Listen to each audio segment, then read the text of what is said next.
Hello, this is Matt on the Moon Lambo channel. There's a new XRP community member out there who put together a list of XRP ledger validators, and I got a piece on this from ambcrypto.com I'm looking forward to covering with you. I've also got a piece from the Daily Hodl. I'll end the video with this topic. There's a piece about with an opinion that the Brexit collapse could trigger a breakout in Bitcoin price. So unrelated to XRP, that's why I'm going to close out the video with that particular topic, as this is an XRP-centric channel. Now, before we get going, if you would please delicately tap that like button, and if you are a fan of Ripple and XRP, you rock. Go ahead and subscribe to the Moonland channel. You are very welcome here. So here's the piece, ambcrypto.com. It is titled, Ripple Leads the Pack After XRPL Validators Get Ranked. And I have to tell you, I read this piece originally this morning. This is the first opportunity I'm having to record videos today. And they definitely made at least one change without making an editor's note. Sneaky, sneaky. I don't like it. I'll point it out when we get to it. But that makes me wonder if there's other changes that I have not yet caught, because I only read it in its entirety once this morning, so I'm going to go through it again. This will be my second time in entirety. I only just skimmed through it a moment ago before recording this. So let's go ahead and dig in here. The XRP community reached yet another developmental goal after XRPL Stats and XRPL Statistics Monitor announced on Twitter a ranking for all its validators. The aforementioned ranking is based on certain criteria, namely availability, consistency, reliability, and transparency. The rankings in question are using the public API at the moment. The website has listed 136 XRP ledger validators, including Ripple, XRP's parent company. That is incorrect right there. So they did not correct that one. XRP's parent company, no. XRP is a decentralized digital asset utilizing distributed ledger technology. And as such, it can't have a parent company. That makes no sense. That's like saying there's a parent company of fiat currency. That makes no sense whatsoever. And then they write, Ripple used to run the majority of XRP validator nodes until the community took the charge to change this. Okay, that did not state that earlier. That's the piece that I already caught that they definitely changed. When I read it this morning, it said Ripple runs the majority of XRP validator nodes. It definitely said that. So change that without notifying anybody. Sneaky, sneaky. Anyway, so, and then the piece continues here.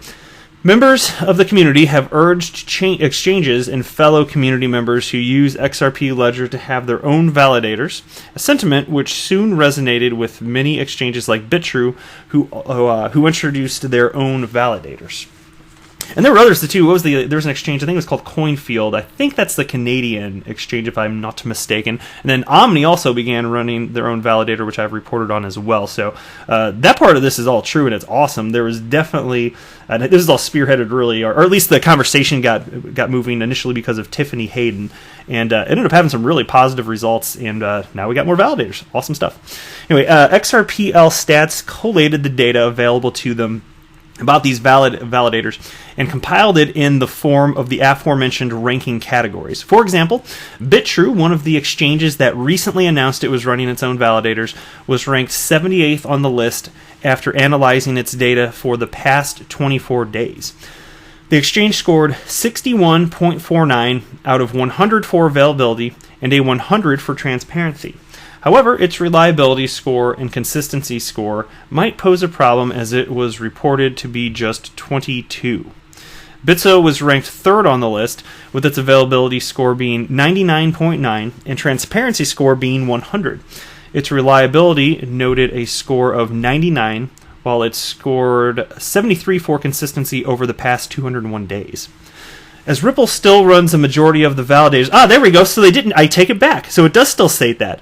Look at that. Okay, so at least they weren't being sneaky about it. As Ripple still runs a majority of the validators, Ripple took the first and second positions with an almost perfect score in all the metrics except consistency. Okay, so scroll up to here, so they're speaking out of both sides of their mouth. Ripple used to run the majority of XRP validator nodes, so at least I know I'm not nuts. And then down here it says, still runs a majority of validators.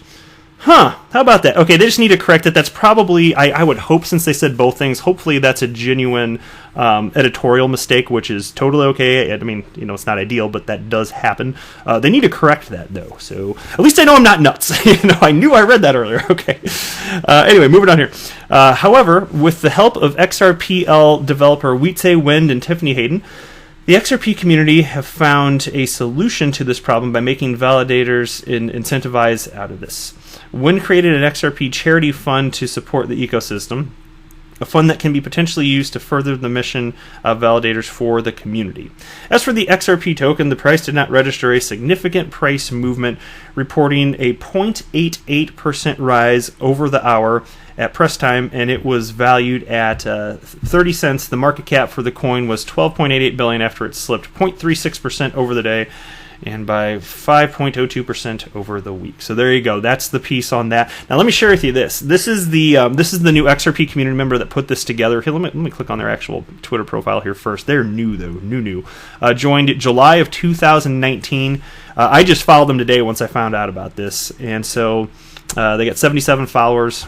And here's the tweet on this particular topic. Validators are now ranked and scored across 4 metrics: availability, consistency, reliability, and transparency.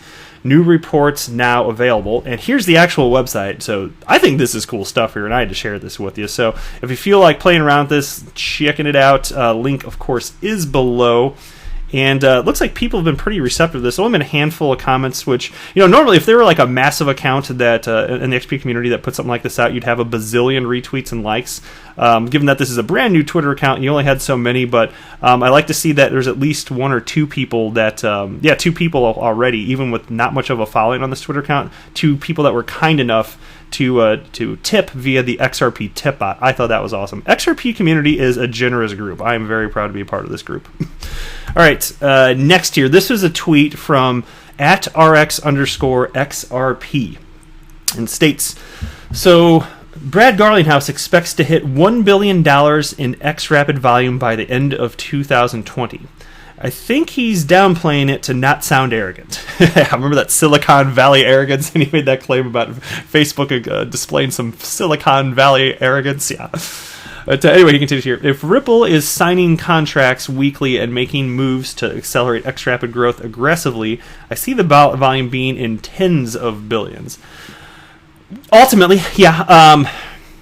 Look, I don't know what the timeline's going to look like for this, so if Brad Garlinghouse says that it'll be that $1 billion total by the end of 2020, I think that that's probably a reasonable goal to have. I don't think that he's putting stretch goals out there for his team, and I don't think he's under-reporting the expectations here. But I would definitely agree with the sentiment here that @RX_XRP has, that ultimately, yeah, of course the volume is going to be at tens of billions and then more than tens of billions. That's the whole plan. If Ripple succeeds within its plan, yeah, it's going to get there.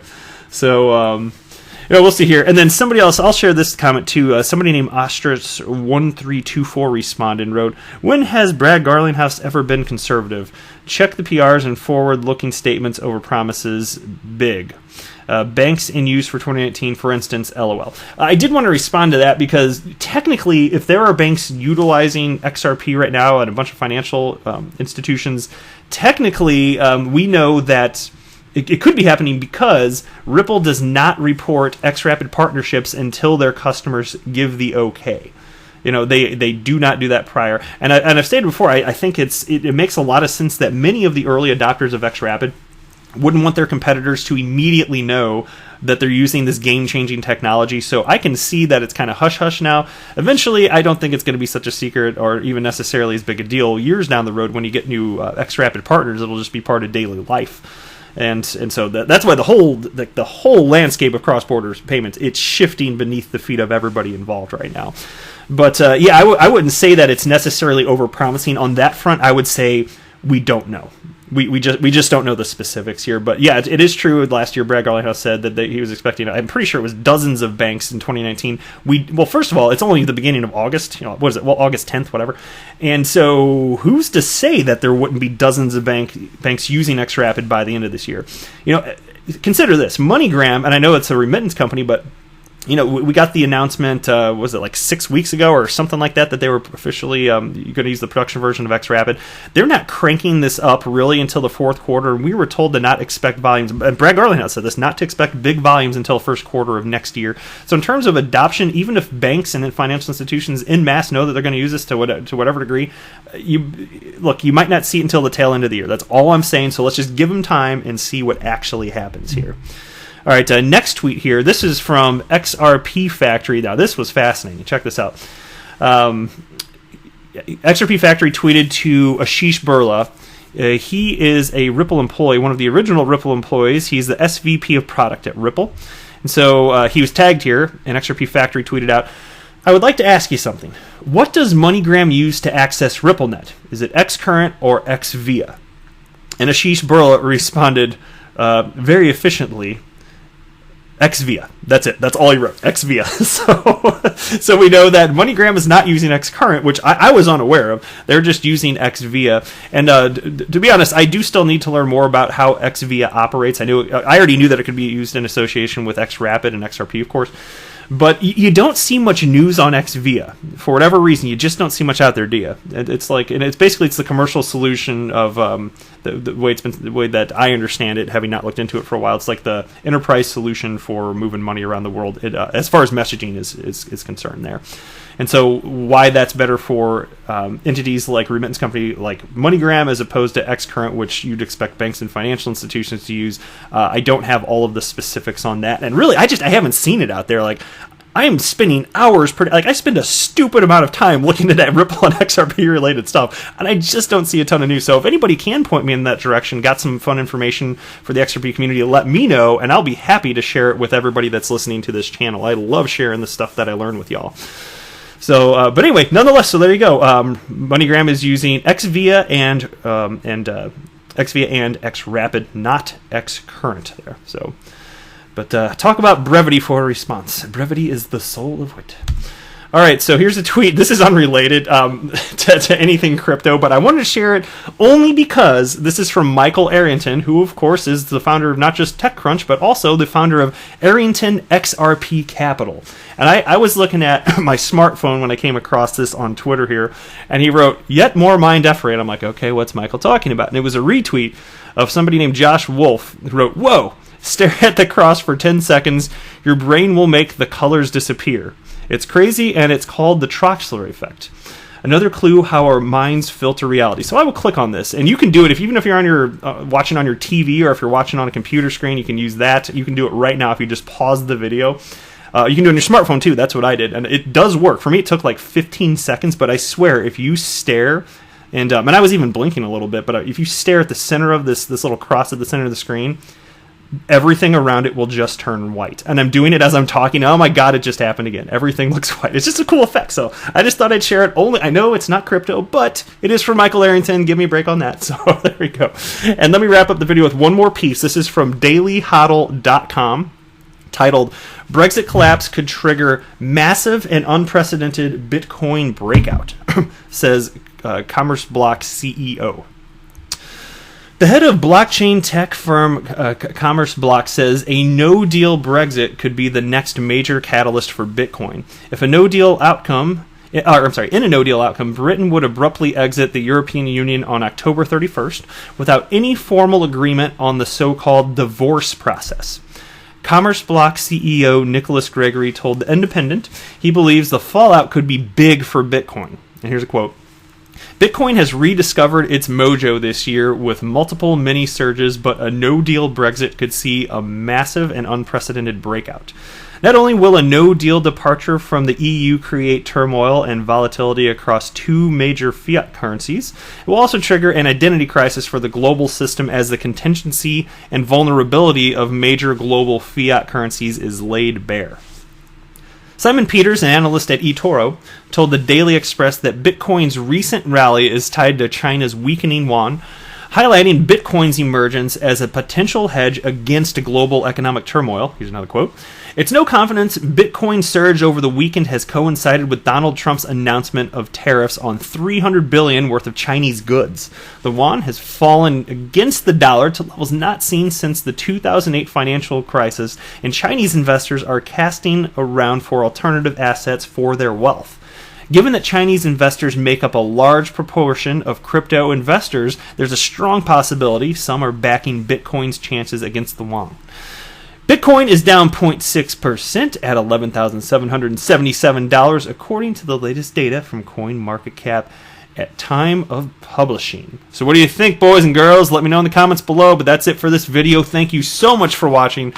I am not a financial advisor. Do not buy or sell anything because of anything that I say or write. That would be a very, very, very bad idea.